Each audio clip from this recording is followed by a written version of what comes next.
இந்த உலகத்துல 90% பேர் தோத்து போயிட்டு இருக்காங்க. ஏன் தெரியுமா? திறமை இல்லாததுனால இல்லை, வாய்ப்பு கிடைக்காததுனாலையும் இல்லை, முக்கிய காரணம் ஒழுக்கம் இல்லாததுனால தான். நான் எப்போ சொல்றது தான், திறமை இருந்தாலும் ஒழுக்கம் இல்லைன்னா தோத்து போயிடுவீங்க.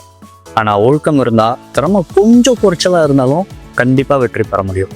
இந்த வீடியோவில் நம்ம ஒழுக்கத்தை பற்றி ஃபுல்லாக பேச போகிறோம்.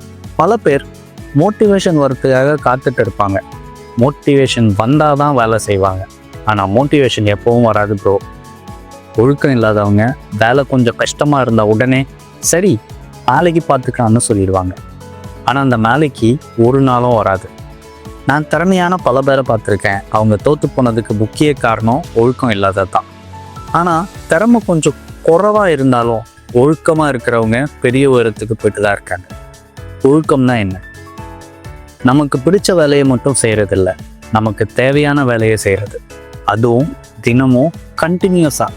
பலவீனமானவங்க சோம்பேறித்தனத்துக்கு அடிமையாயிட்டு இருப்பாங்க. வலிமையானவங்க சோம்பேறித்தனத்தை தூக்கி குப்பையில் போட்டுருவாங்க. நீங்கள் எதை சூஸ் பண்ண போறீங்க? கமெண்ட்டில் சொல்லுங்கள். நாளைக்கு பார்த்துக்கலாம், அப்புறம் பண்ணலாம், இப்படி சொல்லிட்டு வாழ்க்கையை தள்ளி போடாதீங்க. நாளைக்குன்னு ஒன்று இல்லவே இல்லை. உங்கள் கையில் இருக்கிறது இப்போ மட்டும்தான், இந்த நேரம் மட்டும்தான். இது உங்களோட பேக்கப் கால். இன்றைக்கே உங்கள் வேலையை ஆரம்பிக்கணும். இன்னைக்கு மாதிரி நல்ல நாள் இன்னொரு நாள் வர்றதே வராது.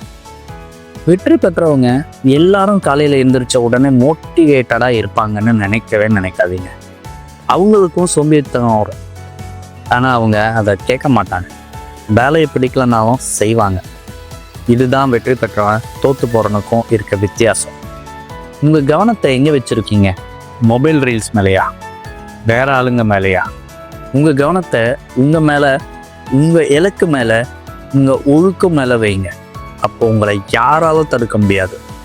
உங்கள் மூளை எப்பவும் சொல்லும், இன்னைக்கு இவ்வளவு போதும், நாளைக்கு பார்த்துக்கலாம், ரொம்ப கஷ்டப்படாத. இந்த மூளை சொல்கிற பேச்சை கேட்காதீங்க. மைக் டைசன், டேவிட் கோகின்ஸ் மாதிரி வெற்றி பெற்ற எல்லாரும் இந்த மூளையோட சண்டை போட்டுட்டு தான் இருக்காங்க. அதனால தான் அவங்க ஜெயிக்கிறாங்க. ஒழுக்கத்தை எப்படி கொண்டு வர்றது? சின்ன சின்ன விஷயங்களை தினமும் தொடர்ச்சியாக செய்யுங்க. உணர்ச்சிக்கு அடிமையாக்காதீங்க. சுகமான விஷயங்களை கொஞ்சம் தள்ளி வைங்க. நீங்கள் என்னென்ன செய்கிறீங்கன்னு தினமும் கணக்கு வச்சுக்கோங்க. கன்சிஸ்டன்சி தான் வெற்றிக்கான திறவுகோல். இப்போ ஒரு முடிவு எடுக்கணும்.